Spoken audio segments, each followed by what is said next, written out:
कंठ दाटून येतो ना, शब्द मोकळे होत आहेत आणि आसवांना वाट मोकळी करून दिली जाते. मग नंतर आई वडिलांनंतर रडायचं असेल आणि भांडायचं असेल तर एकच ठिकाण, ते ठिकाण कुठलंय तर देवाचे द्वारे किंवा देवाचं दार आहे. देवापाशी माई बापू त्याला भांडता येतं आणि त्याच्यापाशी रडता येतं. ज्ञानोबरायाने ना काल त्या ठिकाणी नाही का, त्या ठिकाणी कलह केलता. पंढरपुरात गेले, नाही येऊ दिलं, नाही भेटू दिलं. सांगितलं देवा आलतो रे, आई वडील गेल्यानंतर तू आई आणि बाप होता असं मला माहितीये. माझ्या जनानं सांगितलं, आई मेली बाप मेला मद संभाळी विठ्ठला, आता तू माझा आई बाप. आलतो इथे पण आशाची निराशा झाली, आता नाही परत येणार. शेवटी देवाला यावं लागलं आणि आल्यानंतर देवानं कवटाळलं, कलह केला. आणि कलह केल्यानंतर ज्ञानोबरायाला देवाने सांगितलं, अरे नाही भेटलो, चुकलो, अपराध झाला माझ्याकडून, मी अभागी ठरलो. पण लेकरा तुला सांगू, तू सोनं आहे आणि सोनं वितळवलं तर किंमत वाढते. तुला त्रास झाला तू याच्यासाठी की समाज मान्यता देत नाही, किंमत देत नाही, ती किंमत प्राप्त व्हावी याच्यासाठी. पण मग मी दिलेला शब्द काय, मी बोललो होतो तेव्हा तिथे की आता परत नाही तुझ्या रावणात येणार, मग त्याचं काय. आता शब्दात इंटरफेअर करावा लागेल ना, आणि इंटरफेअर केला तर पूर्वच नरकाला जात आहेत. तुका म्हणे देवा शब्द ही तुकाचे राखावा, मग त्या शब्दाला काही किंमत आहे. सांगितलं तुझा शब्द खरा ठरेल, आता तू तिकडे नाही यायचं आणि काही गरजही नाही. सांगितलं नाही रे देवा, पश्चाताप झाला, माझी चूक मला कळाली, यावं तर लागेल. सांगितलं ठीक आहे ये, पण एक एकादशी तुझ्यासाठी आणि एक एकादशी माझ्यासाठी, एक आळंदीची एक पंढरपूरची. सांगायचा मुद्दा हा आहे की आई वडिलांनंतर देव त्या ठिकाणी आई वडील होतो आणि देवाने तुमच्या आमच्यासाठी अनेक अवतार घेतले. आता सगळे अवतार त्या ठिकाणी डोळ्यासमोर नाही ठेवते, धावत्या वेळात जेवढं जेवढं बोलता येईल त्याचा प्रयत्न मी करणार.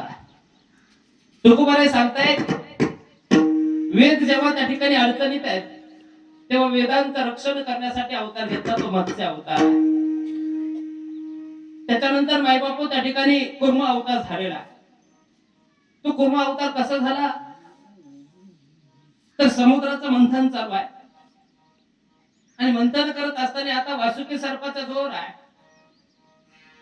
एकीकडून देव ओढायला, एकीकडून दानव ओढायला, आणि मंदराच्या पर्वताची रवी आहे. जेव्हा मंथन चालू झालं, आता मंथन करण्याचं कारण काय, जेव्हा सत्ता संपत्ती तारुण्य असताना तेव्हा माणूस पाप करतो. 6 देवता अपूज्य ठरल्या, त्यामध्ये इंद्रदेव आहे, ब्रह्मदेव आहे. एकनाथ बाबा सांगतात, वेदार्थाचा गोवा कन्या अभिलाषी वेदी नाही ऐसे सांगितले. ब्रह्मदेव मोठा आहे पण खोटा ठरला. जगाच्या बाजारात जगाच्या पाठीवर एकाच ठिकाणी मंदिर आहे चुकून, बाकी कुठंच नाही. इंद्रदेव किती मोठा आहे, 33 कोटी देवांचा राजा आहे, पण अनेक पाप झाली आणि 2 पापांनी संपत्तीचा ऱ्हास होतो, एक व्याभिचाराचं आणि दुसरं त्या ठिकाणी मायबापो साधूच्या अवमानाचं.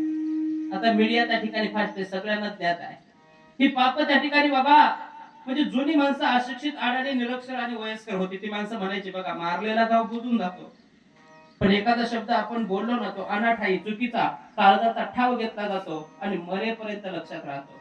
बोलून विचार करण्यापेक्षा विचार करून बोललं पाहिजे, जुनी माणसं म्हणायची. आता आपण तोलून मापून काही गोष्टी होत नाही बाबा. असं सांगायचा मुद्दा हा की 2 पापांनी संपत्तीचा ऱ्हास होतो. इंद्राला त्या ठिकाणी तारुण्याच्या मध्ये नमानी कोणाशी सदा मुसमुसी धुळे जायचा, त्याची अवस्था आहे. सत्ता संपत्ती तारुण्य काही दिसत नाही डोळ्यासमोर. 6 ऋषी त्या ठिकाणी, 5 ऋषी रागेट आले शास्त्रामध्ये, त्या दुसरा क्रमांक दुर्वास ऋषींचा लागतो, पहिला जन्म दाखलेंचा आहे. आता हे दुर्वास त्याची पूजा अर्चा करण्यासाठी इंद्राच्या दरबारात पोहोचले. सोबत त्या ठिकाणी मेहनतीनं बनवलेला सुशोभित हार घेऊन पोहोचले. गळ्यात घातला, गळ्यात हार घालायला आणि बाबा काढून ठेवायला वेळ एकच होती. मान सन्मान त्या ठिकाणी अवमान केला साधूचा. साधू बोलला नाही बिचारा काही, पण अंतःकरण दुखावलं. राजा सत्ता आहे रे, संपत आहे रे, तारुण्य म्हणून तुला त्या ठिकाणी ऋषीमुनी त्या ठिकाणी दिसत नाही, अवमान करतोय, लक्षात ठेव, भोगावं लागेल. अंतःकरणात ते हळहळ आहे, तळतळाट लागला आणि सगळी संपत्ती पाण्यात दबदबावली. व्याभिचाराचे अनेक पाप केलते बाबा. साधूच्या अवमानाचं पाप घडलं आणि 2 पापांनी संपत्तीचा ऱ्हास होतो. अर्थ नावाचा पुरुषार्थ गेला की माणूस हातभार होतो. आता पायाखालची जमीन सरकली, चिंतेचे डोकसमोर फिरायला लागले, काळजीचा वनवा भडकला, पर्याय विचारला तेव्हा पर्याय दिला, समुद्राचं मंथन कर, कसं बस काहीतरी वाटायला येईल, आणि मग 14 रत्न निघाली. पण वासुकी सर्पाचा दूर केला, मंदराचल पर्वताची रवे केली आणि वासुकी सर्प ताणला ना, फोकवला ना, तेव्हा सांगितलं देवा, देवा मरतो रे आता. देवा ताणला जातोय, एकीकडून देव ओढताय आणि एकीकडून त्या ठिकाणी असुर आहे. तुम्ही थोडी तरी किव कराल रे, पण आसुरी संपत्ती आहे, ती किव करेल की नाही त्याचा त्या ठिकाणी भरोसा नाही.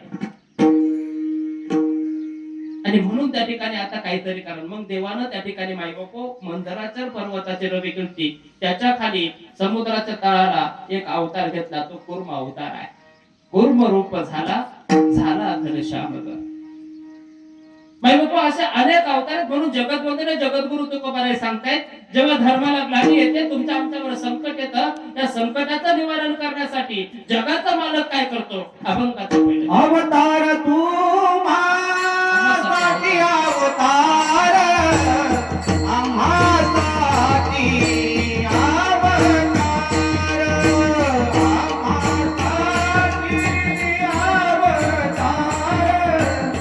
आम्हासाठी अवतार,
आम्हासाठी अवतार, मत्स्य कुर्मा दे सुकर.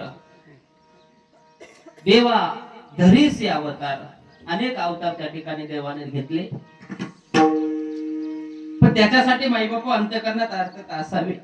किंवा आम्हासाठी सुद्धा माईबापू खर तर दुःखाची निवृत्ती, सुखाची प्रवृत्ती करायची असेल तर भक्तीचं नाटक करून चालणार नाही. आणि भक्ती किंवा परमार्थ ही दाखवण्याची गोष्ट नाहीये. आता आपण पाहतो माईबापू, आपल्याला वाटतं परमार्थ दाखवावा लागतो. तुकोबाराय सांगतायत, ऐसे कैसे झाले बोंधू कर्म करुनी म्हणते साधू. हा परमार्थ नाहीये. टिळा टोपी उंच दाबी जगी म्हणे मी गोसावी. तुकोबारायांची होत नाही. पण तुकोबाराय त्या ठिकाणी वेदशास्त्र संपन्न आहेत, प्रमाण दिलेले आहेत आणि हे ग्रंथ प्रमाण आहेत. त्याच्या व्यतिरिक्त त्या ठिकाणी माईबापू काही बोलायची भाषा पुरत नाहीये. हे तुकोबाराय सांगतायत.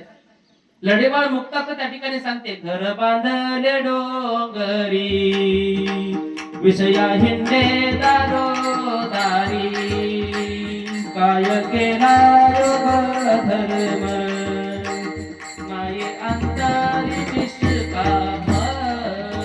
किंवा पुढे आपण सांगते, वरी भगवा झाला नामे अंतरी वर्ष केला कामे, तसे म्हणून ये सांगू जगे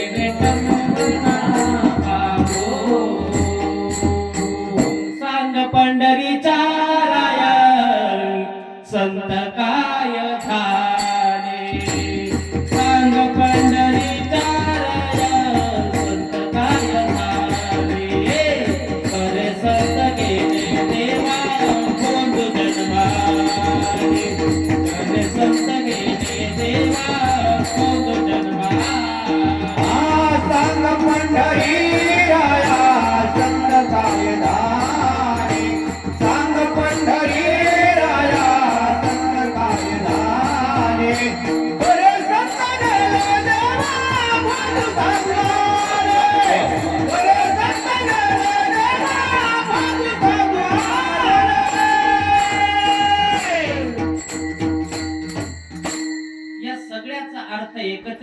परमार्थ दाखवण्याची गोष्ट नाही, परमार्थ अनुभवण्याची गोष्ट आहे. आयसा ज्याचा अनुभव विश्वदेव सत्यत्वे, माय बापा ज्याचा त्याचा अनुभव आहे, तो असणारा निर्गुण निराकार भगवंत परमात्मा तुम्हाला प्रत्येकाला सावरतो. आणि खऱ्या अर्थानं संकट येतं ना, तेव्हा नास्तिक व्यक्तिमत्व सुद्धा देवाला म्हणतं, देवा कुठे असेल तर सोडव रे बाबा याच्यातून. आणि तो तुमच्या आमच्या पुढे ते तुझा आहे तुझं पाशी, परी तू जागा चुकलाशी. आपण जागा चुकलो आहे. आपला विश्वास, तुका म्हणे नाही विश्वास ज्या कोणी, विश्वास त्या ठिकाणी कमी पडतोय. विश्वास तो करी स्वामीवरी सत्ता, त्याच्यावर आदिराज्य गाजवता येतं, पण तेवढा विश्वास असावा माय नको, तेवढा विश्वास असावा. चार पायाची शपथ पशु पक्षी सर्वांनी त्या ठिकाणी विश्वास ठेवलाय. माय बाप प्रभू वनवासाला निघाले, झाड झुडप चार पायाची शपथ, सगळ्यांना दुःख झालं. आपण तर स्वाभाविक, आपल्याला नॅचरल नैसर्गिक आहे, आपल्याला दुःख होणं स्वाभाविक आहे, पण या सगळ्यांना दुःख होत आहे. कारण त्यांना माहिती आहे हा आमचा त्या ठिकाणी अन्नदाता आहे, हा हा हा हा जगाचा मालक आहे, याचं मुख पाहिलं तर सुख प्राप्त होते. आणि असा असणारा भगवंत परमात्मा तुमच्या आमच्यासाठी अवताराला येतोय, अवतरण होतोय. आणि नुसतं अवतरण नाही माई बापू, तुम्ही आम्ही फक्त अंतःकरणातून अर्थतेनं आणि आत्मीयतेनं आवाज दिला ना की करतो का अभंगाचं दुसरं चरण आहे. मोहे धावा घाली पाना, मोहे धावे घाली पाना,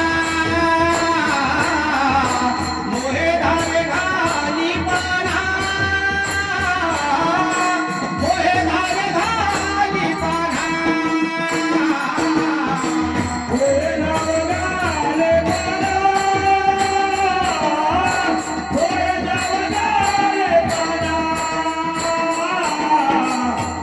धावे घाले पाना, मोहे धावे घाले पाना.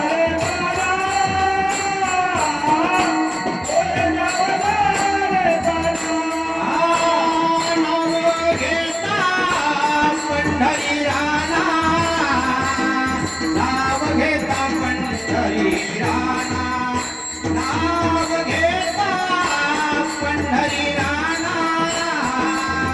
नाव घेता पंढरी राणा, नाव घेता पंढरी राणा, पंढरी राणा मोहे धावे घाली पाना, मोहे धावे घाली पाना, मोहे धावे घाली पाना, मोहे धावे घाली पाना. नाव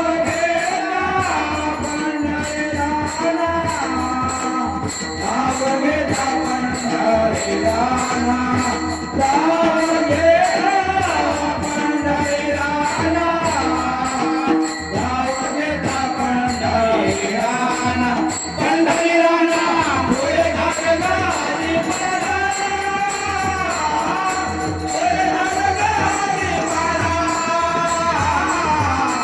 मोहे धावे घाली पाना, मोहे धावे घाली पाना, मोहे धावे घाली पाना.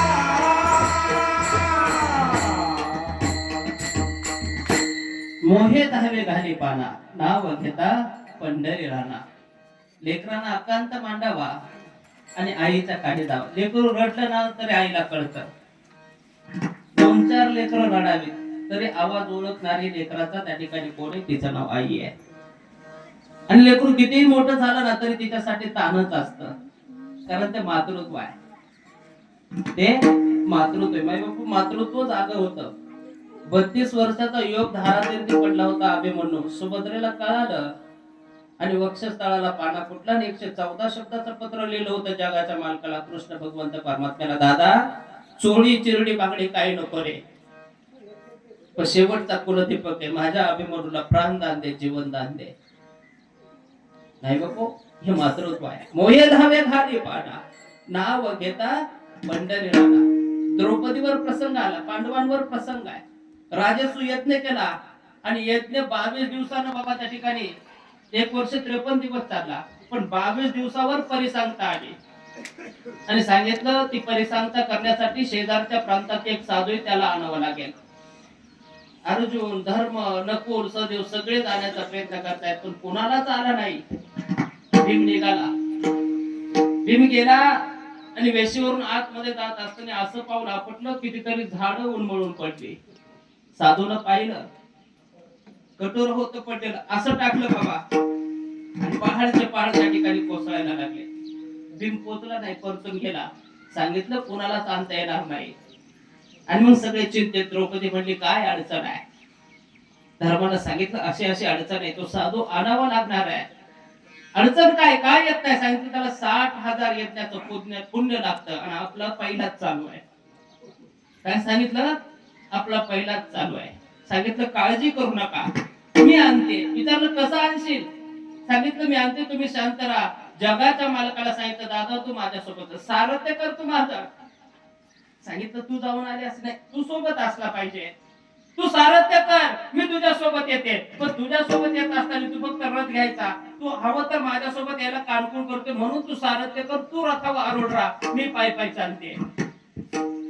आता एवढं सगळं केलं देव कुठं नाही म्हणणार आहे. आधी नानू चालू होती. ठरल्याप्रमाणे सारथ्य केलं आणि द्रौपदी पायी पायी चालायला लागली. पोचली आणि त्या साधूला सांगितलं बाबा कोण आहेस तू? द्रौपदी आहे. कशासाठी आले? आमच्या घरी यज्ञ त्याची परिसंख्या जवळ आली आहे आणि त्याच्यासाठी तुम्ही हवे. सांगितलं याच्या अगोदर येऊन गेले त्याने तुला सांगितलं नाही का? सांगितलं म्हणून तर आली आहे. काय हवंय? 60,000 यज्ञाचं पुण्य हवंय. आणि द्रौपदी म्हटली बस का? पुरे का? पुरे का आणि बस हा शब्द तेव्हाच येतो जेव्हा अजून त्या ठिकाणी पुरवठा शिल्लक असतो. पुरे का म्हटलं ना तेव्हा साधू बाहेर आला आणि विचारलं पुरे का बस का? याचा अर्थ की तुम्हाला त्या ठिकाणी देऊन टाकलं आणि एवढं पुण्य तुझ्याकडे आलं कुठून? आणि मग त्या ठिकाणी निर्वाळा दिला. नाम घेता वाटे चाली यज्ञ पाहुला पाहुली यज्ञ पाहुला पाहुले यज्ञ पाहुला पाहुले नाम घेता वाटे चाले यज्ञ पाहुला पाहुले यज्ञ पाहुला पाहुले यज्ञ पाहुला पाहुले नाम घेता वाटे चाली नाम घेता वाटे चाली नाम घेता वाटे चाले यज्ञ पाहुला पाहुले नाम घेता वाटे चाली यज्ञ पाहुला पाहुले यज्ञ पाहुला पाहुले यज्ञ पाहुला पाहुले नाम घेता वाटे चाले यज्ञ पाहुला पाहुले यज्ञ पाहुला वाटे चाले यज्ञ पाहुला पाहुले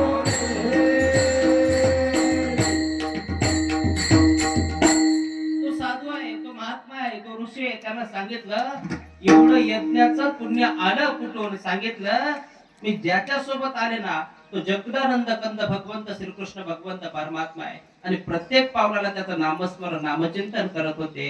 नाम घेता वाट चाली यज्ञ पाऊला पाऊली आणि म्हणून त्या ठिकाणी मोहे धावे घाली पाना नाव घेता पंढरी राणा. असा जगाचा मालक सोबत आहे आणि तुम्हाला तेवढं पुरे का? दिलं आणि यज्ञाची माई बापू परिसंख्या त्या ठिकाणी झाली. हा असा असताना जगाचा मालक देवते संत निमित्त त्या प्रतिमा आहेत माई बाबा. तो प्रत्येक चराचरा तुमच्या आमच्या पुढीमध्ये त्याचाच असते. ते फक्त ओळखता यायला हवं. जे का रंजले गाजले त्याचे म्हणे जो पुढे तोची साधू ओळखावा देव तेथे जाणावा. माई बापू ही दृष्टी तुम्हा आम्हाला त्या ठिकाणी देण्याचं काम सकल संत महात्मे करतायत. ह्या द्रौपदीच्या आयुष्यात जेव्हा वस्त्रहरणाचा प्रसंग आला ना तेव्हा देवानं सहकार्य केलं. पण कशाच्या पद्धतीनं? वस्त्राच्या रूपानं. हेच तुकोबा आहे जसं अभंगाच्या तिसऱ्या चरणात सांगताय. ओठे न दिसे पाहता ओठे न दिसे पाहता ओठे न दिसे पाहता ओठे न दिसे पाहता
उडी घाली आवचिता. त्याचा धंदा असतोय घेऊन या चक्र गदा, हाचे धंदा करीतो भक्ता राखे पायापाशी, दुर्जनाशी संवारी. हे कामच त्याचे, पण ते काम त्या ठिकाणी तो नित्य चोख पार पाडतो. पण त्याच्यासाठी आपल्याकडे पुण्याची सामुग्री असावी लागते. द्रौपदीला त्या ठिकाणी सांगितलं होतं, ताई माझा नेम आहे घेसी तेव्हा देशी. मग द्रौपदीला आठवण करू देते, दादा 14 वर्षाची बालिका होते ना तेव्हा पुण्याचा संचय केलाय. अंध साधूला 9 वार पितांबरातला 4.5 वार दिलत. आणि माझं मागणं नव्हतं, त्या अंध साधूला सांगितलं होतं माझ्या ताईनं मला दिलाय, मला दिसत नाही तेव्हा पण उभ्या आडव्या धाग्यांची बेरीज करण. कधी असा नग्न व्हायचा त्या ठिकाणी प्रसंग जसा माझ्यावर आला, माझी अडचण माझ्या ताईनं दूर केली ना, तसा प्रसंग तो इन्सिडेंट जर कधी तिच्यावर आला तर एवढी वस्त्र चुकूर व्हायची. आणि वस्त्राच्या रूपात आला, कोठे न दिसे पाहता उडी घाली अवचिता. नुसतं एवढंच नाही करीत, तो करतो काय, अभंगाचं चौथं.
दुःख आपणची घोटी. माईबापू हा त्याचा नियम आहे.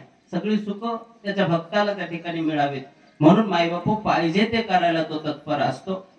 मत्स्य अवतार पहा, त्याच्यानंतर त्या ठिकाणी कुर्म पहा, वराह सुद्धा बाबा पृथ्वी माता जेव्हा अडचणीत आले ना, वत्सरूपी पृथ्वी ब्रह्म यापाशी जाय नेत्री वाहे तो हे सांगत असे. जसं कृष्ण अवतारात आपण पाहतो तसे धरणी मातेनं त्या ठिकाणी देवाला सांगितलं तेव्हा मी अडचणीत आहे, आणि मग वराह अवतार घेतला.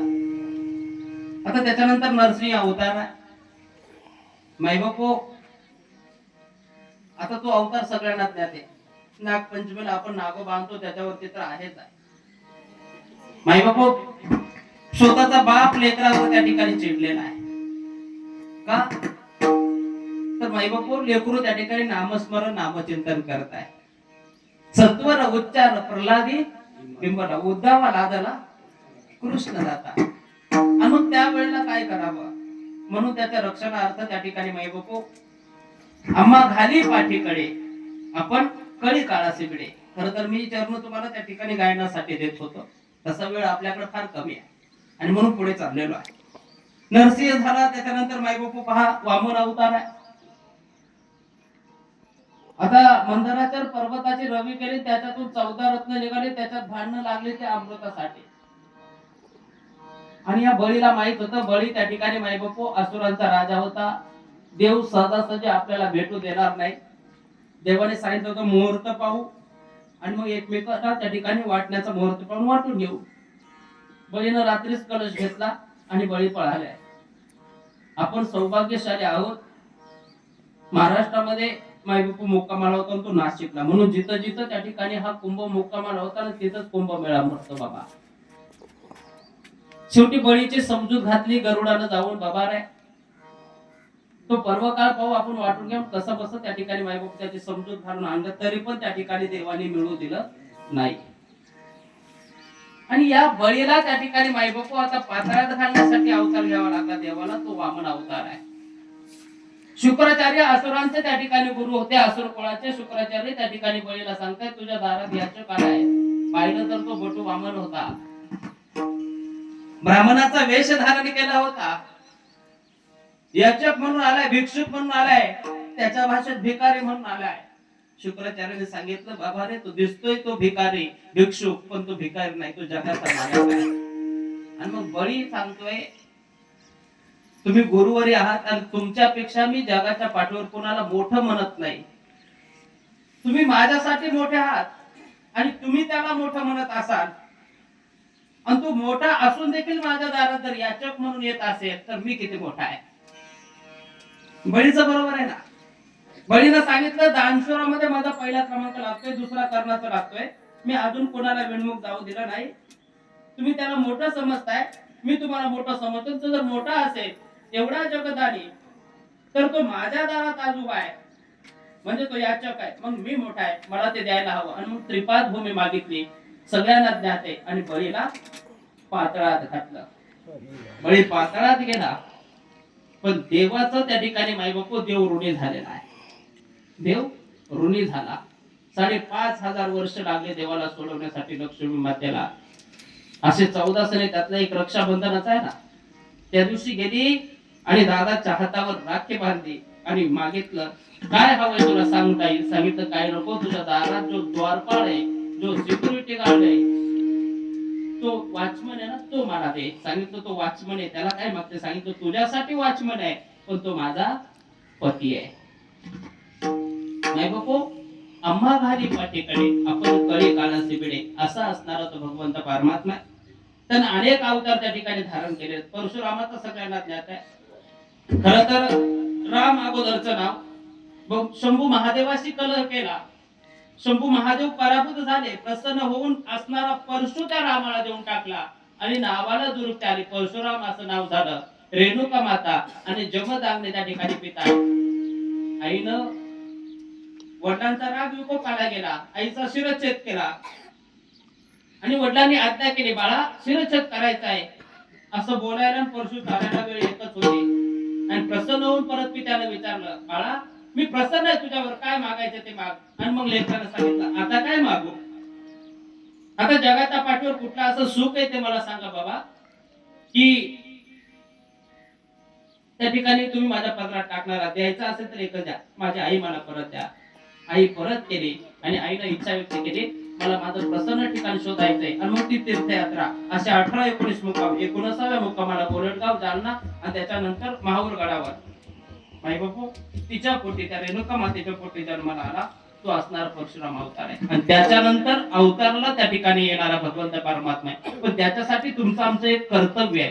विठोबा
नामस्मरण नामचिंतन करणं तुमचं आमचं आद्य कर्तव्य होणार आहे.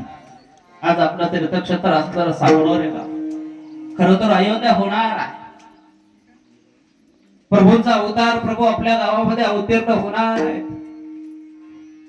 पण अवतीर्ण झाल्यानंतर माईबापू कोळ्यांची कीर्ती वाढवी लिगन केले रामायण रामादी. वाल्मिक ऋषीने त्या ठिकाणी रामायण लिहावं आणि त्याचं वर्तन जगाच्या मालकाला त्या ठिकाणी करावं लागणार आहे. म्हणून माईबापू खरं तर आता त्या जन्माची चाहूल आहे.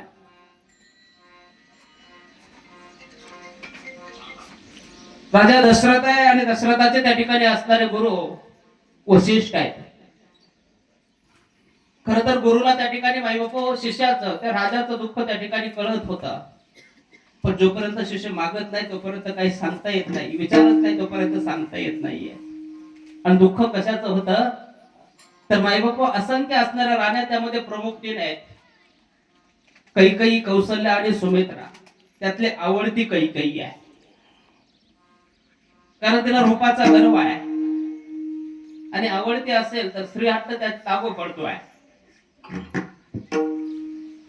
आणि माईबापू चेहऱ्यावर नैराश्य आहे. चिंता चित्ता समख्याता बिंदू मात्र विशेषतः सजीव दहते चिंता निर्जीव दहते चिंता. सजीव देहाला चिंता, निर्जीव देहाला चिंता जाळते. ती चिंता चेहऱ्यावर दिसते आहे. एक दिवस वसिष्ठांचाच मुलगा रडायला लागला आणि रडणाऱ्या मुलाला त्या ठिकाणी माईबापू राजा दशरथानं जवळ घेतलं. ज्याला लेकरू नसतं ना त्याचं अंतःकरण त्या ठिकाणी लेकरासाठी माईबापू कासावीस होता.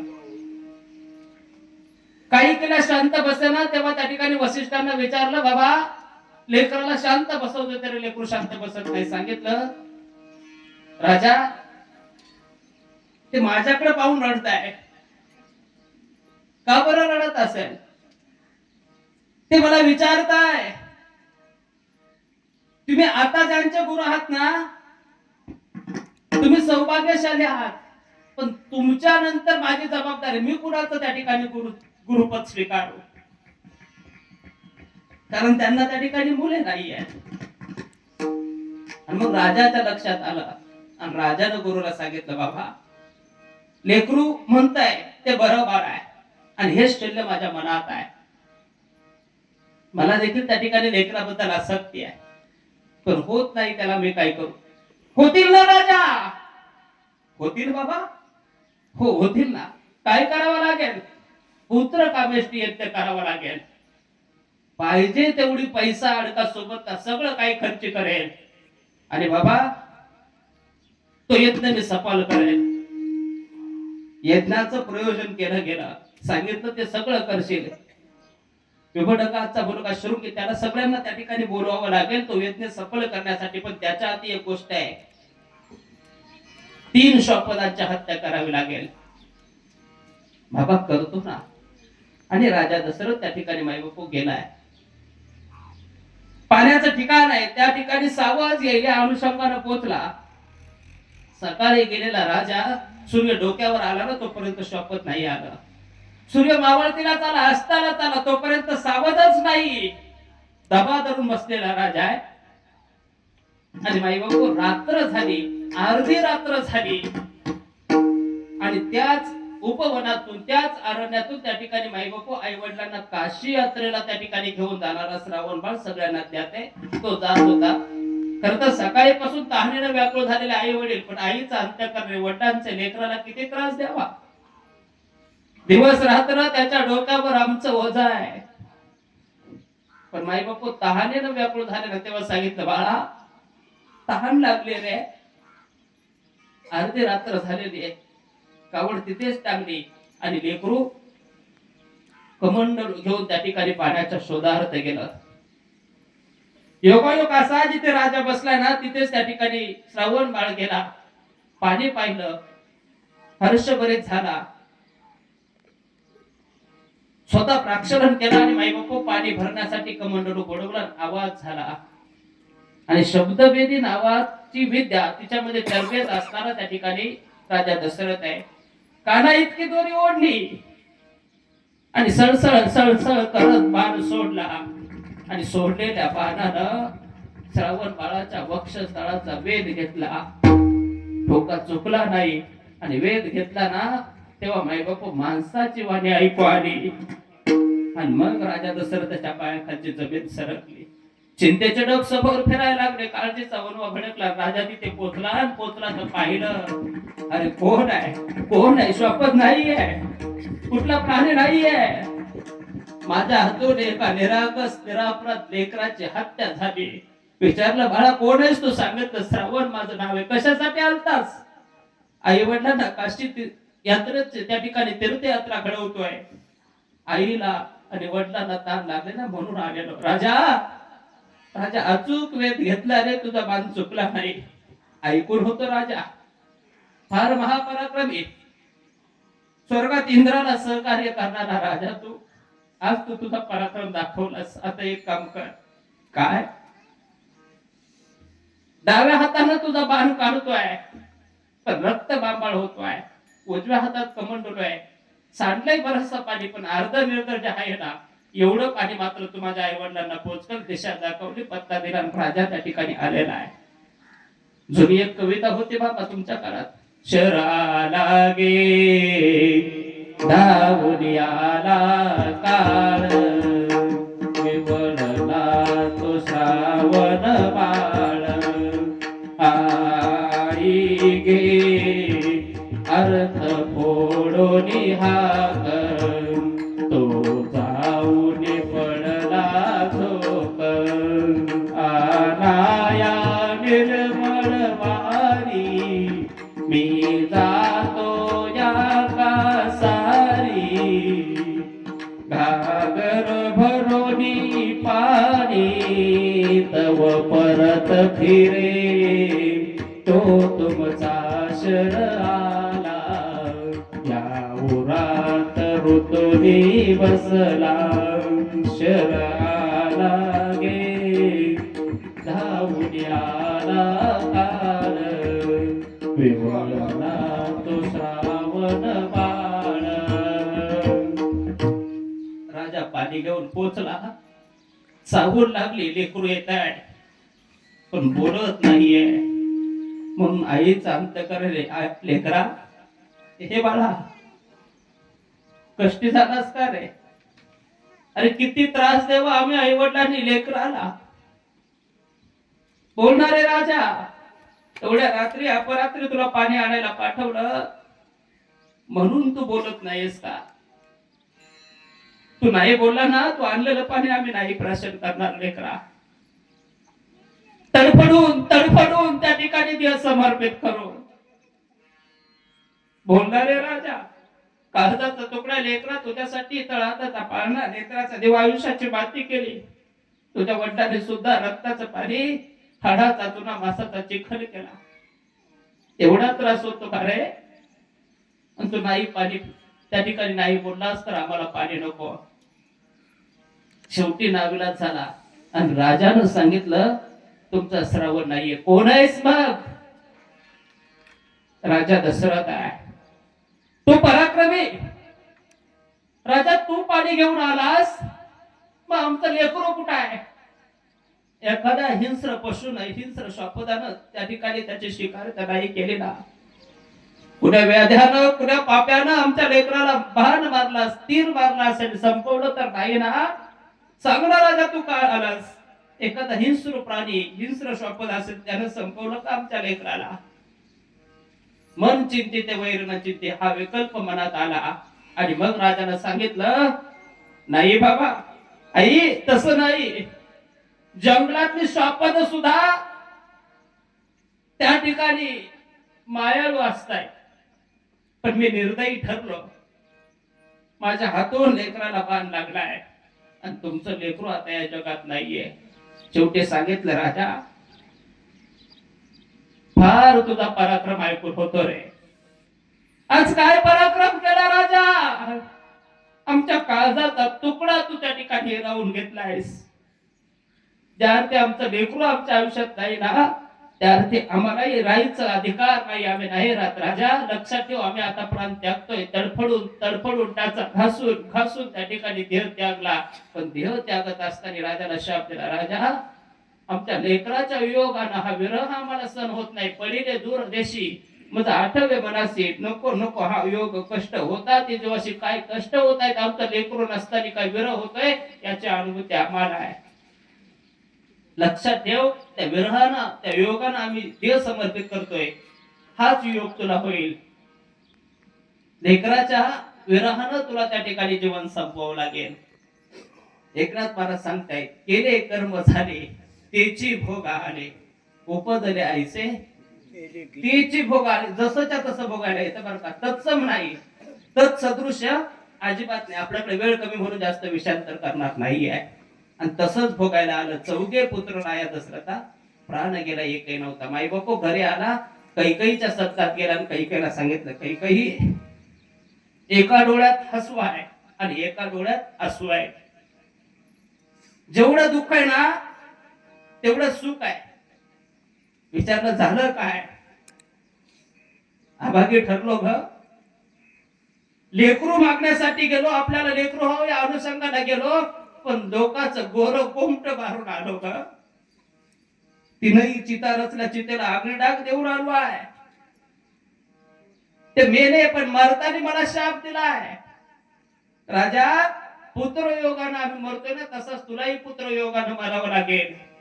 आपल्याला लेकरू नव्हतं म्हणून गेलतो. आणि मग काही सांगते एवढंच ना, पुत्र योगानं मरावं लागेल असं सांगितलंय ना, मग एक काम करा. आम्ही तिघी तर म्हातारे झालो आहोत, पण 4 असणाऱ्या लेकरांच्या त्या ठिकाणी पत्नी म्हणजे माझ्या सुना, जर पुत्र मेला तर त्या विधवा होतील, वैधव्य प्राप्त होईल त्यांना. आणि वैधव्य ज्याच्या आयुष्यात आलं त्याला विचारा ते वैधव्य काय असतं. दोघांमधला एक आधार गेला की जगणं फक्त जगणं राहतं, पण जगणं सौभाग्यशाली नसतं. आधार हा येतोपर्यंत जगण्यात विलक्षण मजा आहे. म्हणून आपण एक गोष्ट करू ना, काय होईल फार फार तर चंद्र सूर्य असं तोपर्यंत मला नाव ठेवतील ना, मला ठेवली तर ठेवू द्या, पण माझ्या 4 सुना विधवा होऊ देणार नाही मी. आपण एक करू, युक्तिवाद केला. काय युक्तिवाद केलाय? काय करू सांगितलं, ज्या लेकरावर त्या ठिकाणी तुमचं नितांत निष्ठेनं जास्त प्रेम आहे त्या लेकराला त्या ठिकाणी वनवासात धाडू, त्याच्या विरहानं तुम्हाला त्या ठिकाणी मृत्यूयोग येईल. हा युक्तिवाद बाबा सगळं ठरलेलं आहे. आणि रामायण मुळातच आधी ठरलेलं होतं. रामायण कोळ्यांची कीर्ती वाढवेल म्हणून केले रामायण रामा आधी, ते सगळं केलं, नियोजन झालं. आणि यज्ञासाठी माईबाप 3 श्वापद मारायची होती, ती 3 त्या ठिकाणी जीव घेतले होते. यज्ञ संपन्न केला, यज्ञ पुरुष त्या ठिकाणी प्रकट झाला. यज्ञ नारायण भगवान की जय. आणि त्या यज्ञ नारायण त्या ठिकाणी माईबापू असणारे पिंड म्हणजे प्रसाद तो त्या ठिकाणी देण्याच्या अनुषंगाने त्या ठिकाणी दिलेला आहे. एक एक सगळ्यांना दिला. पण ही हट्टी होती बिचारी. आता कौशल्या सुमित्रा त्यांना अगोदर दिला आणि कैकेयीकडे मायबापू शेवटी गेला, म्हणून तिला थोडासा राग आला. मला शेवटी का दिला ना, ती तशीच धरून बसली. आणि तेवढ्यात तिचं दुर्दैव, पिंड घारेने झडपेला, अंजनीने तो सेविला. आणि अंजनीच्या तपासाठी महारुद्र आले कुठे, इकडे हनुमंतरायाचा अवतार आहे. आता तिचा गेला म्हणून या दोघींनी अर्धा अर्धा काढला, त्या ठिकाणी तिला देण्याचं त्या ठिकाणी माईबापू मनाचा मोठेपणा दाखवला. आणि नंतर माईबापू त्या ठिकाणी त्यांनी दिला ना, म्हणून तिने सांगितलं याच्यातून जी लेकरं जन्माला येतील ती माझी लेकरं तुमच्या लेकराची सेवा करतील. म्हणून प्रभूंबरोबर लक्ष्मण दादा आहे आणि इकडं भरता बरोबर शत्रुघ्न आहे. असा असणारा भगवंत परमात्मा त्या ठिकाणी माईबापू अवताराला येणार आहे. आणि त्याच्यासाठी खरं तर अवताराला पुष्पवृष्टी सगळं होते आहे ना, वाटून ठेवा. ठरलं अवताराला येण्यासाठी सगळी तयारी चालू आहे. सगळ्यांना आता त्या ठिकाणी वशिष्ठ ऋषीने सांगितलं, राजा तुझ्या पत्नी त्या ठिकाणी प्रेग्नन्सी आहेत, गरोदर आहेत, प्रत्येकाला त्या ठिकाणी ढोळ त्या ठिकाणी विचारणं तुझी त्या ठिकाणी गरज आहे. आणि पत्नी ज्या वेळेस गर्भावस्थेत असेल, प्रेग्नन्सी मध्ये असेल, तिला काय हवं काय नको ही सगळी विचारण्याची जबाबदारी की बहुना तिलाही वाटतं या काळात माझ्या जवळचं त्या ठिकाणी व्यक्तिमत्व माझा पती आहे, आणि सगळी काळजी घेणारा तो आहे.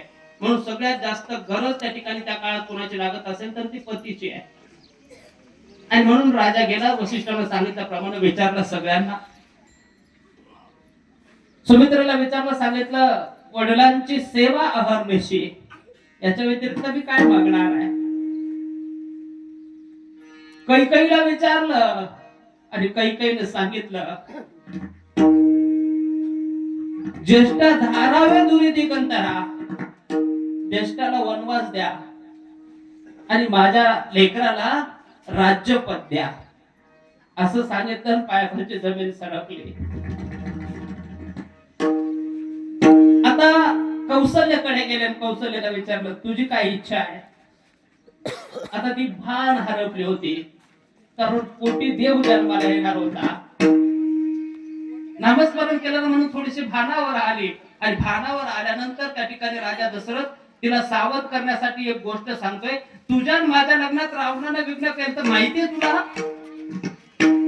तेव्हा तिच्या लक्षात आलं आणि तिनं सांगितलं, आणि रे धनुष्य. आणि त्या ठिकाणी रावणाला मला मारायचं आहे, तुम्ही धनुष्य आणा. काही केलं त्या ठिकाणी मायबापू भानावर येत नव्हती. कौशल्याची नाही भान, पोटी आले नारायण आणि मायबापू. मग आता त्या ठिकाणी त्यांच्या लक्षात आलं की हे डोळे त्या ठिकाणी पुरवायचे. जगाचा मालक चतुर्भुज रूपाने त्या ठिकाणी प्रकट झाला आणि प्रकट झाल्यानंतर मायबापू चतुर्भुज रूप पाहिलं आणि मातेनं सांगितलं, एका आईची इच्छा असते की मातृत्वाचं सुख लाभावं, पवित्र कुश व्हावी, म्हणून तू जन्माला आलायस. पण चतुर्भुज रूप जर घेऊन आला असेल तर त्यात आईला आनंद काय असणार आहे. मग आई काय करू, लहान व्हायला पाहिजे. वर्षानं दिवसानं त्या ठिकाणी लेकरू लहान झालं. आणि जेव्हा लहान झालं ना तेव्हा विचारलं, आता काय करू. अरे लहान लेकरू असल्यानंतर करतं काय, रडायला हवं ना. आणि मग लेकरू त्या ठिकाणी रडायला लागलं. माईबापू लेकरू रडत आहे, पण तो जन्माला आलेला जर कोण होता तर तो दयेचा सागर आहे, दया सिंधू आहे, कृपा सिंधू आहे. हेच अभंगाच्या शेवटच्या चरणात त्या ठिकाणी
उत्तम हा चैत्र मास, चैत्र मास ऋतू वसंताचा दिवस, ऋतू वसंताचा दिवस,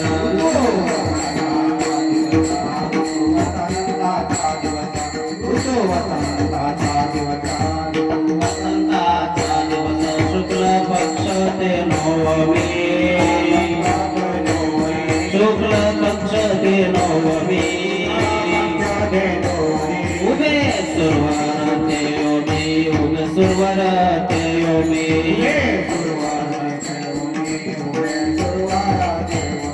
उभे गुरुवारा मी माझ्या नासी दिनाकर माझ्या नासी दिनाकर पळ भरी होय स्थिर पळ भरी होय स्थिर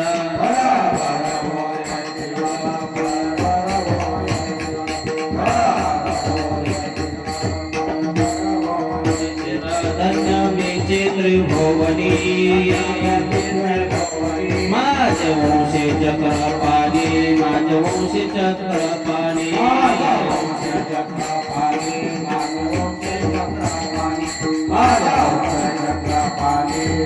वंश चक्रपाणी सुशोभित दाही दिशा आनंद नर नारी शेषा नर नारी शेषा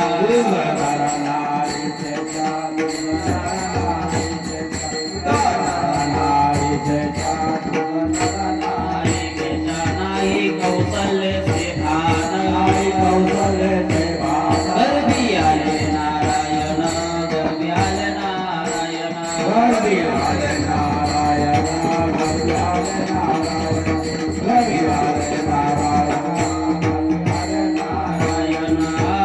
आयोनि संभावा आयोनि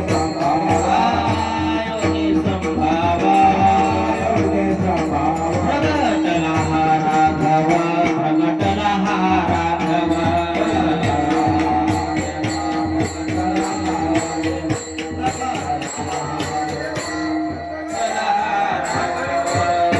प्रभु रामचंद्र भगवान की जय नम म्हणे डोळा नम म्हणे डोळा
आपली वेळ संपलेली आहे. खरं तर थोडं प्रभू माझ्यात प्रकट व्हा माझ्यात प्रकट व्हा. प्रत्येकी जण त्या ठिकाणी स्वतःचे कर्तव्य त्या ठिकाणी मायबापू कर्तृत्व सिद्ध करत होती देवाला प्रकट होण्यासाठी.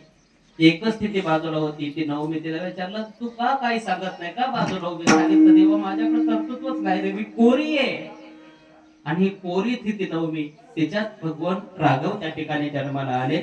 आपल्या तीर्थक्षेत्र सांगणाऱ्या गावामध्ये ही अयोध्या आणि अयोध्येमध्ये प्रभू जन्माला आलेले. त्यानंतर त्या ठिकाणी मायबापू पाळणं वगैरे होईल. झालेली सेवा बोलण्याच्या वगैरे अपशब्द केला असेल तुमचं लेकरू म्हणून मोठ्या अंतकरणानं माफ करा. मनापासून तुम्हा सर्व ग्रामस्थांना समर्थ आईवडिलांना मनापासून धन्यवाद देतो. गुणीजन गायक गुणीजन वादक सुरेखासी त्या ठिकाणी सिस्टम आहे. सुधीरला मनापासून धन्यवाद देतो. मृदुंगाचार्य म्हणून महाराज लाभले, महाराजांना देखील धन्यवाद. गुणीजन गायक आता सगळ्यांचा नामोल्लेख करायला आपल्याकडे वेळ नाही. काय द्यावे त्याची व्हावे उत्तराई ठेवीत हा काय जीव थोडा. या शब्दानं किंबहुना जावे ओवाळून जन्मोजन्मी दासे जनी. जीव जरी ओवाळून टाकला तरी तो त्या ठिकाणी थोडा आहे. मनापासून सगळ्यांना धन्यवाद देतो. आणि झालेली सेवा जगतच्या नेत्या भगवंत परमात्माच्या चरणी प्रभू राघवाच्या चरणी समर्पित करत असताना गुरुवारी वैकुंठवासी हरिभक्त परायश्वर महाराज डाके बाबांच्या चरणी समर्पित करतो. आणि या ठिकाणी सरस्वतीला माझ्या वाणीला पूर्ण विराम देतो. जय विठ्ठल.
शिवसंतान की जय.